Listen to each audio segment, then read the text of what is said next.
X-Men. Get it!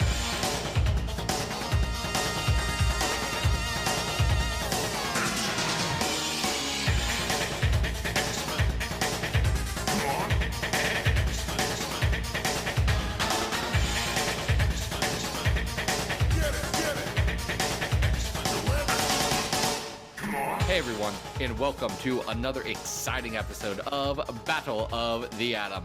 This is the weekly X-Men podcast where we go through every X-Men story from A to Z. I'm Adam. And I'm Zach. And Adam, Yes. We're not alone this week. No, I'm very excited because we have a friend with us. Yeah. Well, we were going to introduce Charlie from the Young Ones cast and also previously on this podcast, but that's fine. Hi, Charlie. How you doing? I'm very excited because I'm talking to my friends, and it's very good. So I'm sorry. That noise can only mean one thing. Guys, That's important news. it's X-Man update. How are we doing today? Oh no, not another X-Men we're doing. update. I know we're doing really good today. Adam hasn't heard the good news. There is good news in the most literal sense of the good news. A gospel, if you would, has come upon us. Oh no. I have not made any more progress in my read of X-Man, the book I was cursed with, because I'm done with the first full book and I have two more. And I said, well, this whole book's done. I'd have to go downstairs and get the other book. So there's been a little bit relieved from me, though I do know that the curse is still upon me.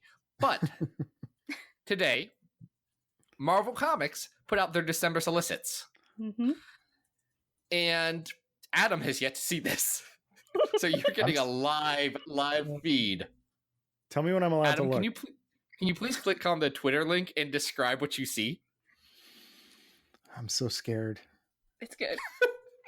Oh no. Oh no. What is this? I do believe that is the time travel boy. Why That's is the time travel boy, Nate Gray. Why is he cosplaying as Jesus? This is Yes. weird. Yes. If you read the solicit, you'll know that it's the coming of X-Man. Oh my. This is interesting, to say the least. Wow. Okay. Guys, X-Man's back again, and also he's Jesus. He was kind of Jesus before, but like not so literally. No, Ooh. you know how X-Man had the white streak in his hair? Mm-hmm. He has a white goatee now, and the rest of his beard is regular brown color, but his goatee is white. It's fantastic. Yeah, you got to flip the script sometimes. It's fine. Who's this artist? This is really well done. Oh, that is guy I didn't look up.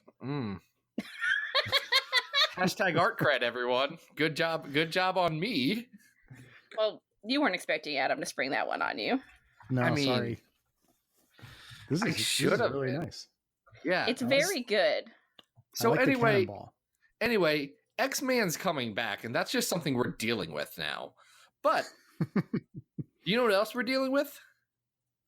What else are we dealing with, Zach? We're dealing with another mutant messiah, and that mutant messiah was coming from a story requested to us by Charlie. And Charlie, I realize because you so rudely interrupted us, we didn't get to introduce you. So for the fans at home, could you tell them who you are? My name is Charlie. My last name is Davis, but Well, I everybody didn't kind know of if knows we me were as doing Charlie. last names. Yeah, well, it's fine, but everybody knows me as Ghost on the internet anyway. So, I host a podcast with my partner Mikey called The Young Ones, all about teen superhero teams and sometimes other things like relevant comics that I want to talk about. And I don't know. Everyone knows that I love Shatterstar, so I don't have to say it anymore. Okay, no, everyone who knows you loves you knows Shatterstar. Knows you love Shatterstar. You know that, like, not everyone in this podcast listening group is just our friends from Twitter, right? I mean, I do But know also that. them Yes. too. Yeah, but if they listened to the last episode you were on, which was, I believe, named Shatty Buns, they know about your love for Shatterstar. It was XXX Shatty Buns 69XX. Thank you very much. And it's a really good time to be a Shatterstar fan now, which Absolutely. is really crazy. Wasn't thinking that last time that we recorded. So How the times have changed. Shatterstar's coming back in a big way. Maggot's going to be in a comic book that's probably out by now. Like, there's a lot going on in those. X-Force is a thing again. Classic X-Force, the only true X-Force, yeah. But, that's not why we're here today. Actually, none of those things. We're here today to talk about the story that you selected, which was Jean Grey, number 8 through 11, Psych Wars. This was written by friend of the show, Dennis Hopeless, with pencils duties split between Victor Ibanez and Alberto Albuquerque.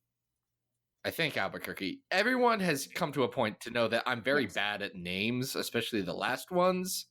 So, Alberto, I think your work's great. Got that one right. Anyway, yeah. So Charlie, what happens here? What's going on in this Phoenix Resurrection tie-in, which I didn't think we were going to be covering soon, but here we are. Well, in this comic, in the previous issues of this comic, it was all about Teen Jean Grey and her struggle against the impending Phoenix Force, or her idea that, or her thought that was kind of her fate. So she was kind of struggling against that.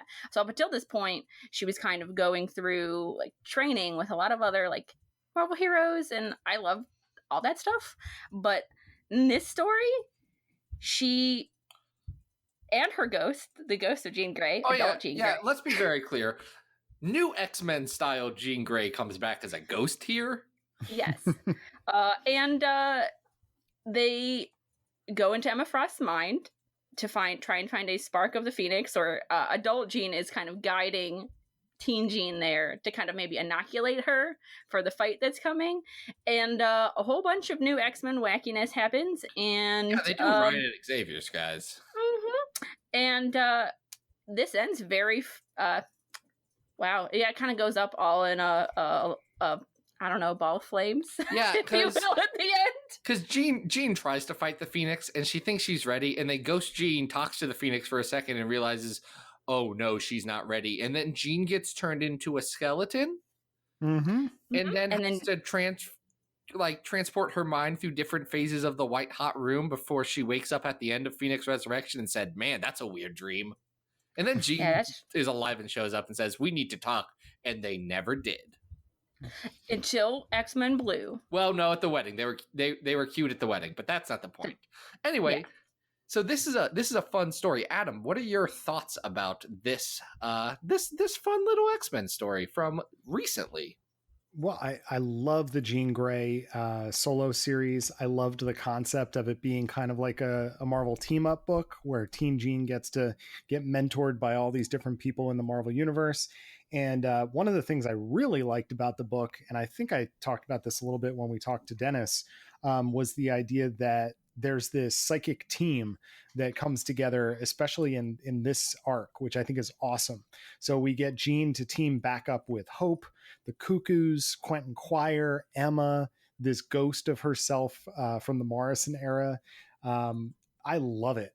I just love that team. I wish that I realized that this had to get wrapped up because of the launch of X-Men Red, but I would have loved to have seen more adventures with that group because it's great. I love Ibanez's art in here. I feel like he evolved so much from the stuff he was doing on Extraordinary X-Men, even though that was really, really well done. He really finds himself in these pages, and I'm a big fan. Yeah, Marvel, give Vic some more work. He needs it because he's very good. Agreed. But no, one of the things that I find interesting about this is the last issue, is issue 11 on this, where it's not what was solicited, and it's definitely not what was originally planned. Because so the story about Phoenix Resurrection, and we didn't talk about this in our Phoenix Resurrection episode, but they weren't sure how it was going to wrap up while they were going through this stuff. That didn't happen until late in the game, which is why like X-Men Red starts a couple months after the events of this story. It's why once they figured out the ending, Hopeless had to go back and say, well, the ending I had originally plotted doesn't really work with this. So I'm going to have to go and retrofit. And issue 11 is fun. It's a jump through a lot of different things. But I think if there's an issue with this, arc, it's that the ending falls flat. It doesn't deliver on the, big down note of the end of issue 10 where Jean Grey gets incinerated by the Phoenix. Yeah, and it does feel shoehorned in. Like, I know Dennis talked about the end of this book when he was on your guys' podcast, and kind of shuffling around the Phoenix plans, but that issue does definitely not sync up with the rest, because the end of issue 10 is absolutely so dire and kind of shocking, and I really wish I knew what Dennis had originally planned for it, because I really loved this little chunk of story. I love the whole series, but I was so impressed with the way Dennis writes Emma here, and I was trying to figure out while I was reading back through it, is it because, and it's really because he's great at it, but also during this time, Emma wasn't getting a lot of love from a lot of people. So seeing her back in a role like this, or no, Jean, you basically screwed me over, but I'm gonna help you anyway. I love that. I love the whole new X-Men thing. I love it. Well, Emma gets probably the best line in this, where Ghost Jean is talking about how, Emma caused, all these nightmares and all these horrible things in her life with her affair with Scott. And Emma just kind of looks at her and says, your nightmare was my love story. Oh, yeah. It's so good. It's I get it. Jean and Emma are going to have bad blood, which is fair. Emma did have an affair with Jean's husband. It wasn't the best decision everyone's made, but it humanizes both characters, because you start to realize, okay, Emma did a bad thing, but there's so many more layers and, shades of gray to it that it's so good to read. Dennis does a great job with it. Mm-hmm. Yeah. That line is great, and my other favorite line that they have between her and the ghost of Jean is, she says, imagine that. All it took was death and desperation to turn you into me. Ooh. That really stood out to me. I was like, oh, man. I gotta say, my highlight here remains from this series the way that Dennis throws Hope into it. Where Hope's just little Cable? Yeah, I absolutely love issue 2 where they fight off the Reavers, which is not what we're talking about right now. But when she pops back up in this, it's played for laughs, and it's done so well that she's just, this super armed little Cable. And I love the way that the dynamic between Teen Jean and Hope. I wish there could have been more of that. Obviously there won't be, given Extermination, but I do like that dynamic. No, it's a good group. I agree. I wish we could have seen more of them, but I'm happy with the amounts we did. Now, let's shift gears and to figure out, well, this is a fun, maybe a bit uneven arc, but where does it fall on this big old list? Because we have 147 X-Men stories on this list, ranging from Days of Future Past to the Draco. And yes, it's very cliche that Draco's at the bottom, but it's bad. And I didn't want to talk about that other story anymore. Well, we currently have Phoenix Resurrection at 87. We did that recently. It came right below X-Men Gold Negative Zone War. So those are two pretty recent things that we have on the list. I agree about the last issue, but I feel like I like the Jean Grey solo series better than I liked Phoenix Resurrection. What do you guys think? Echo that. I agree with that. Okay. So, all right. So we have our bottom here, but we need to see how high we'll go on the list. I'm wondering, I'm thinking about other, we have some coming up in the episode, but other issues that have like Emma and Jean, even if it's just Teen Jean, and I'm thinking about Uncanny X-Men.INH. Where is 15.INH on this list? INH. I'm wondering where that is. It's a couple below Phoenix Resurrection. So it's better. That's at 89. Here's another more recent story that I think is probably better than this Jean Grey story, and that is the all-new Wolverine annual where she gets body swapped with Spider-Gwen. Oh, that's a good one. I like that. That is I think a good that's one. more consistent overall. So I think that would... We also have cross time capers in at 78. I was looking at that too. I think this is better than Cross Time Capers, which is the X-Men Blue one, Agreed. but not that much better. Like, I don't think this is better than... I don't know. This might be just about as good as Astonishing Tales Mojo World, which is another uneven but fun story. Yeah, I think that's a good comparison. I think it could fit. Is it better than Uncanny X-Men 273 through 277? And I say yes. I mean, yeah, I'm I'm fine okay with that. with that. Is it better than that Warlock issue of Web of Spider-Man? I think it is. I mean, that's I think it is. We like that because it's our Adams. It has some really fun Warlock It's scenes my good in it, but robot boy. I can go higher than that. How about we move up a little bit? Is it better than AVX?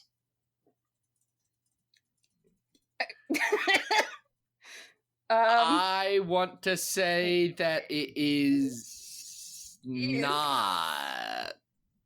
Okay. My brain says no, and my heart says yes. I think AVX, like we were talking about in the episode, AVX is a very, very good popcorn comic as long as you don't think about it too much. Yes. True. Yes. All right. So we know what our range is here. We look like we're in the 70s. Is it better than the Dracula one? That one where they fight Dracula the first time? I think it is. I think it is too. I think it's more fun. And I think it's better than that issue of Wolverine and the X-Men with the Brood. I think we've talked ourselves into the new number 73 on this list. That's awesome. Jean Grey Psych Wars. Yeah. So the next story that we are going to be talking about is also called Jean Grey, but there's a few more words in front of that. It is X-Man Origins Jean Grey, written by Sean McKeever with art by Mike Mayhew. This is a Silver Agey story about Jean Grey, kind of going over her, you guessed it, her origins. But here's the thing. It's got Mike Mayhew art, and he draws real good. And it's got Sean McKeever art, and he's real good at talking about teenagers and their problems. True. I will tell you that that's true. Yeah. Both of those things. I will also tell you it's a little boring. This is interesting. Yeah, I can see that. It's definitely really nice to look at. I mean, absolutely. It has that painterly Alex Ross style throughout. But I think with more innovative layouts than Alex Ross normally does. Absolutely. Absolutely. There's some 2-page spreads here that are absolutely gorgeous. The one where we first get to see Jean trapped inside the memory of Annie dying is pretty spectacular.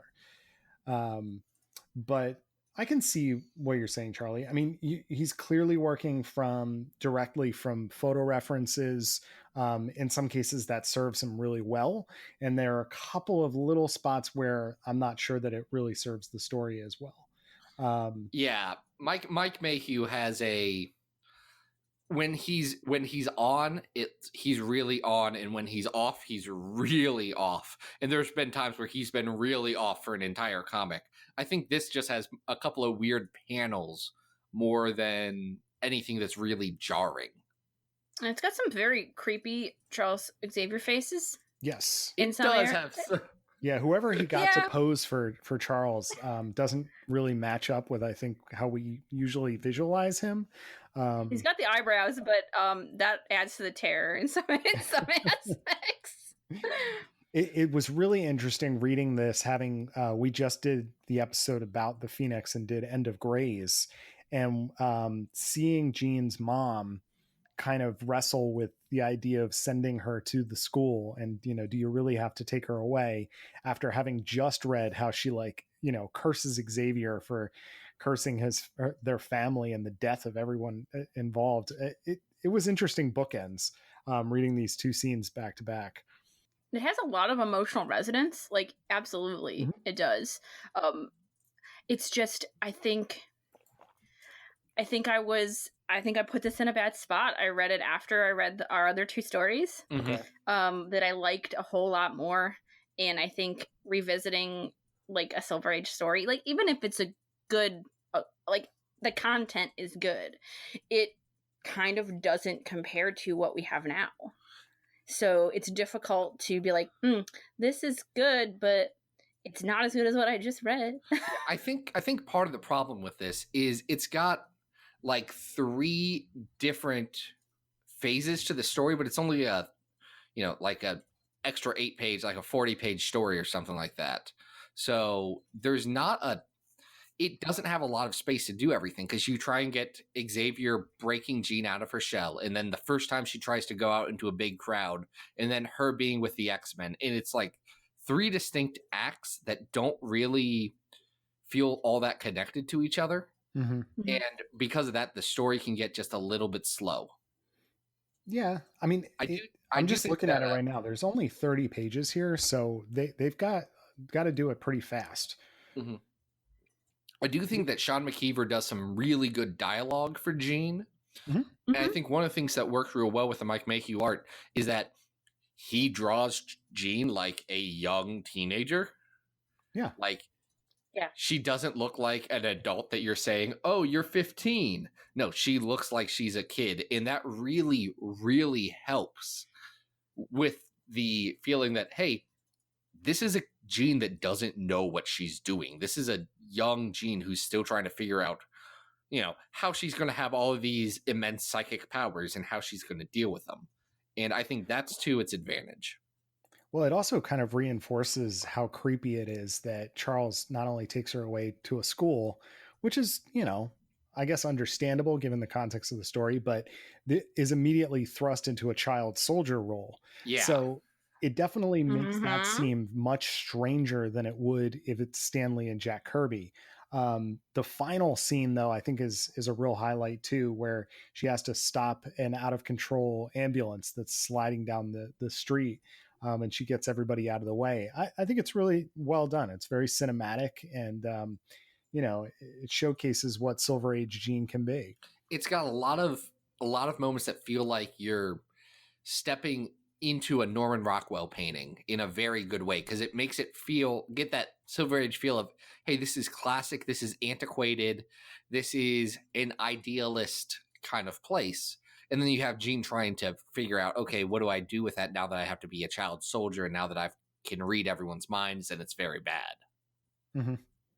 Yeah, and he does get, he does get across I'm always a sucker for those panels where Jean's telepathy goes out of whack, and it's all the voices, all the letters, all of the thoughts, just kind of compounding into her. And he does that really well too on one of these pages. But I think I just wanted something more. I hear you. Yeah, it does exactly what it's advertising, though. It sets out to do something. And I think another deficit that this might have is that, when you're an X-Men fan, this story. Right. So seeing it retold again and being done in a very concise manner may seem a little trite. When taken on its own, if you don't know this story, could be kind of interesting. Yeah, it's every Spider-Man movie where we have to know about Spider-Man getting his powers again. Yeah. Poor Uncle Ben. Poor man. All right. So looking at our big old list of X-Men stories, we gotta find a place for this one. So I'm gonna start with this. Is it better than the first issue of X-Men ever? I think so. I think so too. We've got that in at 108, and I think we agreed that when we ranked that, it had bursting with ideas, but it certainly wasn't formulated yet. This is clearly a chance to kind of archive an X-Men classic story, right?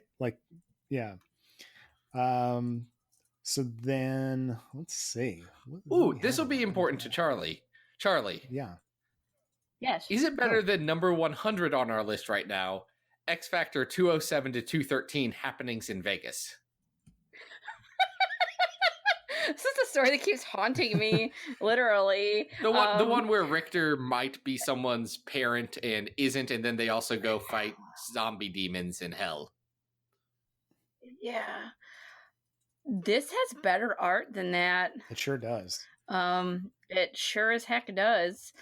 That, you know what?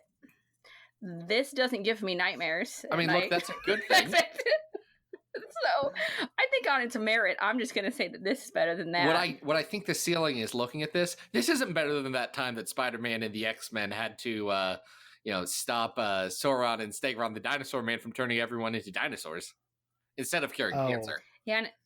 Yeah, and it's definitely not better than Glob Loves Man Kills. No, so I don't even think I could put this above Cocaine. Really? No, I don't. Really? I mean, because Cocaine is such like a crazy train wreck of a story. Like, it is. It's a train wreck in so many ways. It is, but I'm going to revisit that before I revisit this. Like, this story is beautiful, but it's also kind of wallpaper. Whereas that is like, oh my God, what is going on in this story? Wallpaper is a good way to frame this. Yeah. Okay, so I have the exact opposite opinion of Adam, and then normally we'd have to rationalize this between ourselves and figure out who wins. But hey, Charlie, have you read that Wolverine Cocaine story? I haven't read it all the way through. I started so it. I think that's a really I think that kind of sells it, Adam, right there. Well, it is comparable to the Day Like Any Other story as well, which is kind of just an intro story, right? Are you talking about the backup of Special Edition X-Men #1?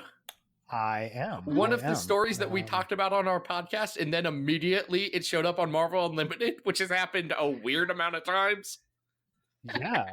Apparently you have the brain chip. You also have the brain chip. Yeah, our Chamber episode came out simultaneously with it being released. Chamber X-Men Icons being released on the Unlimited app. On that app, yeah. If you're listening, Marvel Unlimited, keep on trucking. Keep it on. Yep. So where does it go on the list, Zach? I say above Cocaine, below Glob Loves, because Charlie didn't finish Cocaine. And I think that says something about the quality. Charlie, stay away from Cocaine. Stay away from it. Okay? Cocaine does reach its climax, like in the first issue where Wolverine's shirtless on the roof yelling, "Cocaine!" Like he's some sort of rock and roll clown. I mean, yeah, you're right. Thank you for that. I do my best. All right, we got one last story to talk about today, and that is a story from an arc that a run that we've continued to go back to. This is from All New X-Men #37 by our boy Brian Michael Bendis and art by Mike Del Mundo. Ooh, talk about beautiful artwork. Heck, guys, this story is so flipping great. This one's awesome. Love the cover too. It really just tells you everything you need to know about the story. We've talked about this. Okay, so the cover is Beast and it's a Chris Anka cover, so it's good. But it's young Beast and young Iceman just kind of doing stuff.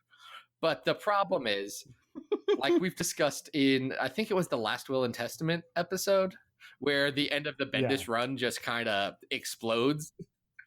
Went off the rails. He was rushing to get a lot of stuff done, which meant that apparently whatever Beast and Iceman story he was going to tell, he decided to tell this Emma and Jean Grey story where they go to Madripoor and Emma turns off Jean Grey's telepathy and says, "Hey, you got to go fight all these bad guys now." I think this one probably I probably would have liked this one better even if I got to read the other issue, not gonna lie. Yeah, no, I'm not saying Bendis made the wrong choice. Well, this does a lot of great things right. I mean, there were other issues where we got hints of Emma training Teen Jean, which I think is just a fantastic character interaction, and flips the dynamic of those two characters' relationship in a really smart way. It also comes back to the backdrop of Uncanny and All New was this like redone Madripoor, which I found kind of an interesting just locale, the way he did it as part of his run. And then this artwork is so good. Mike Del Mundo usually just does covers, but I don't know that I've seen any other issues with his interior. Hold on, back up. Have you not? Oh wait, well, hold on. Did he do interiors on? He didn't do interiors on Legion, No. did he? On Uh, Legacy? Actually, I don't know that. I don't think he did interiors. But Yeah. my boy Deadly Mike has been doing stuff on. So there's a Weird World series that the first part of it was in Secret Wars, and it's super good. And if you're concerned about Jason Aaron writing Conan, just read that series because it's like, oh, Jason Aaron can write Conan. That's fine. Oh, I gotta check And then that he out. did some Avengers, which isn't super his best work. And then he's currently the artist on Thor or the Mighty Thor or whatever they're calling the current Thor book. I think it might just be Thor. Jason Aaron's Thor has had 4 to 5 different titles, 6. Adjectiveless Thor. Anyway, he's a very, very interesting interior artist. And this does a good thing because it sets a mood, especially with the coloring on this. Yeah. And boy, is it just, it's a little off-putting, it's a little weird, but it's great. It is so good. We didn't even mention that she fights the Blob for like half this issue, and it's awesome. What a great thing to like put her up against too. Like that is it's just so Bendis can be overly clever, but when he's in that happy medium of like, here are the ideas I'm marrying together with like my awesome like banter dialogue and everyone's in character, like it's like he's running like at his optimum. And I think that's what this issue is. Like this issue is like, why can't I have more of these? I want to hold all of these types of issues. And I have a really soft spot for All New X-Men and Uncanny X-Men, right, like in the Bendis era, because it's like when I started reading comics. So like I know some of it's a mess, and I know that it is lauded in a lot of ways, especially the end here that gets lost in the mess that was the lead up to Secret Wars. Right. But this is really great. Like he nails Jean, he nails Emma, he nails their like budding, what I would have hoped was a budding relationship, and how they kind of play off each other. I still even retroactively can't figure out what Bendis was trying to do with Mystique and Madripoor, but I don't care because this is a one shot, so it doesn't get too lost in that mess. Like all you need to know is the Blob is taking MGH and Jean's got to stop him.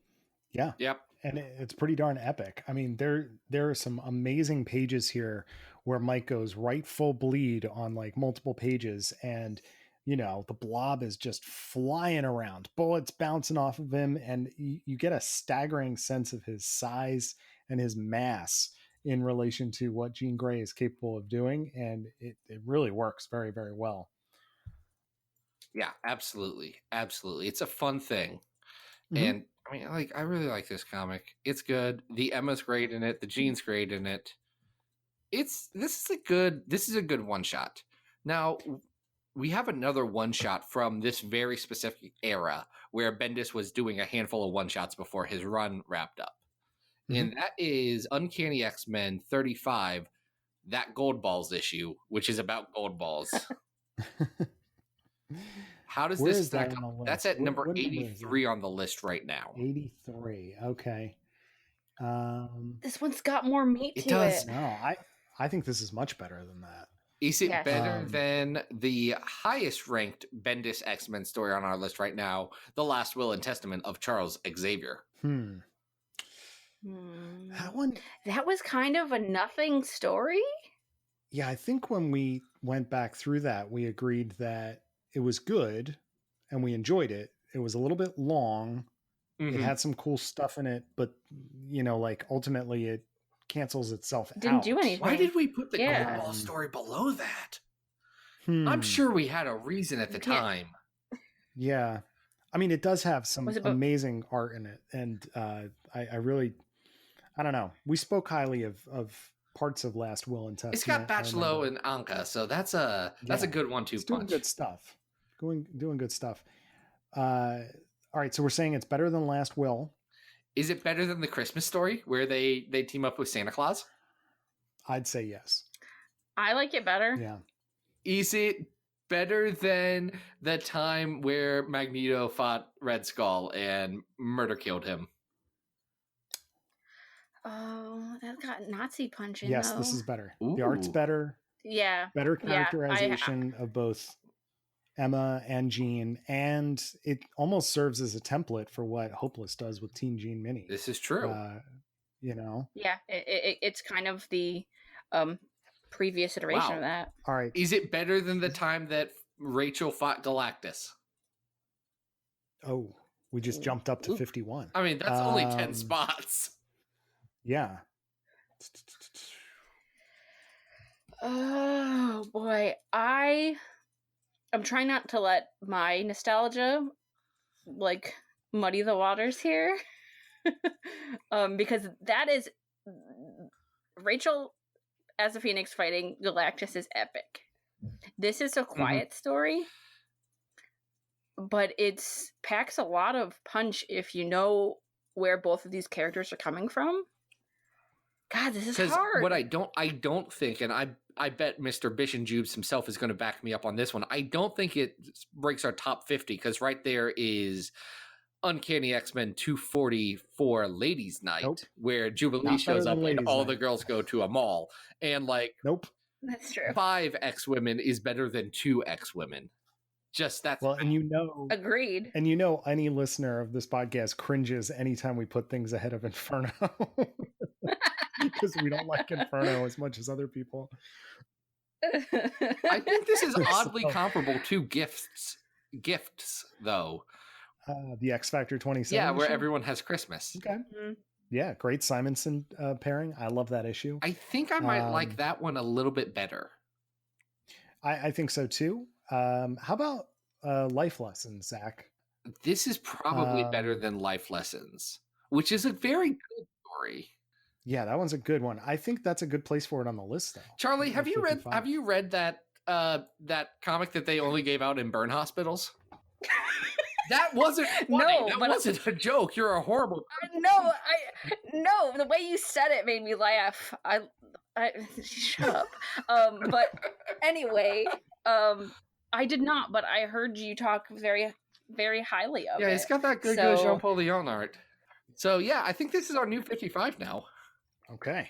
Yeah, I like that. Out of 150 stories, we did it, guys. Ooh. All right. Really good. On to 300. We are on our way to so many numbers. But one of the reasons, and we probably should have brought this up at the start of the show, but I think that this is a better time that we wanted to get you on for this episode, Charlie, is that you've got a special project going on related to X-Men and also associated with Adam and Me? Question mark? Yeah. Mm-hmm. It's a meeting of the minds in a lot of ways. You guys ended up as a team, even though I didn't set out that it to be that way. It ended up happening anyway. It was beautiful serendipity. But yes, explain for our listeners what you're working on right now. All right. So right now I am working on and have been working on a X-Men zine that is also a cookbook called The Guide to Exceptional Baking. And as you're listening to this, I'm fairly certain the Kickstarter has kicked off. So, nice. What this is all these really awesome people that I know, and I got to give me art. Not give me. They worked on it. They were nice enough to do art and give me recipes and some of my recipes. And I wanted to marry these two things because I love the X-Men and I love baked goods. And there's some other little things sprinkled in there. I got the awesome Shelby and Wolf to do like postcard prints of some X-Ladies for some lovely tiers for the Kickstarter. So if you go and check out that X-Men Baking Zine on Twitter, that's where you can find everything there. And the link to the Kickstarter, if you just swipe on over to them episode notes, that's going to be right there. Go ahead and click that as you're going through and look at some of the tiers, and maybe just type in your credit card information while you're there. Well, you're right there. It's going to be about 60 pages of goodness, all nice and glossy and printed very, very nice for you. Mikey's been working on it a lot and it's very great. Adam has an awesome picture in it, and Zach has this amazing rum cake recipe that that he did, and the two pictures go together great because I'm awesome like Guys, that. I know how to bake. Like, it's mostly rum cake, but I do know how to do that, and it's very tasty. And Adam's art for this is so choice. Thanks, guys. It is such a good layout. I've seen some of the I'm other artwork, excited. and it's absolutely gorgeous. What's my stuff to shame? I know a lot of cool people. Like, I didn't really realize that until I was like, oh, who can I get to help with this? And I'm like, oh yeah, I know all these people. So it's gonna be awesome, and you'll want a copy or maybe like 5. So tell your friends about it. Right. So go on over to the Guide to Exceptional Baking and, jump on and support this thing because there's a lot of really cool people involved in it and some very good recipes. Now, while we are still begging for your money, I would like to mention that every episode of Battle of the Atom is supported by the fine folks over on patreon.com/XavierFiles. You can go in, if you donate any amount of money above $2 or even $2, you can get an entire episode handcrafted meticulously around one of your suggestions. So in this case, Charlie who's been a longtime supporter of the Patreon, happened to suggest that Jean Grey story, and we said, well, let's do all this. And also, hey, wait a minute, you got a project. Let's get you on. Let's plug this stuff. But seriously, the Patreon stuff, that lets us continue to do this show, and super grateful for it. If you can't, maybe just drop a review on iTunes or something. Give us them 5 stars because it makes us feel better. I don't know how algorithms work, but I'm told that it's a good thing for them. Anyway, let's wrap this bad boy up. If you want to find any of my stuff, go on over to XavierFiles.com. That's where this podcast is. That's where all your latest X-Men news is. And that is it's a good website, I guess. Also, twitter.com/ or at XavierFiles on Twitter. You know how Twitter works. Twitter's a less good website, if I may be so bold, but there's some nice people there. Yes. Hey, Charlie, where can people find you online? You can find my podcast that comes out usually every other week. The Young Ones, all about teen superhero teams, at Young Ones Cast on Twitter. That's where everything's posted. YoungOnesCast.com. It just links to all the episodes. Things are good. Great. It's great. You should listen to it. You can find me personally at Genetic Ghost on Twitter, where I have some great opinions about a lot of things. Mostly are related to me and Shatterstar and or Richter or why did I say it like that? That's weird. Anyway, you can find me there. I talk about X-Men a lot. Hey, Adam, you're the last person here, so maybe plug your stuff real quick. Guys, you can always find me at Arthur Stacy on Twitter. New pages of Bish and Jube's Attack on the Mansion are coming out every X-Men Monday at adamrec.tumblr.com through December. Hope you guys are checking that out, and that's what's up. This has been a real fun time. Charlie, thank you so much for being on. It was a blast. Thank you so much for having me and promoting my stuff. And I didn't make you talk about Shatterstar or Richter this time. Yeah, there you you're go. Showing a lot of maturity, and I'm very, I'm very, very thankful for that. Now, next week, everyone, we have another just balls to the wall episode because we're going to be talking about Zorn. Oh boy. And like only Zorn. So it's gonna. We didn't even mention that Zorn shows up in that Jean Grey story, and we all know how I feel about the man with a star for a brain. If not, we're gonna find out next week. Yeah, we will. Hot take. More Zach's hot take corner. Zach doesn't need a hot take corner for the fact that Zorn is dope. But until then, this has been Battle of the Atom. We hope you survived the experience.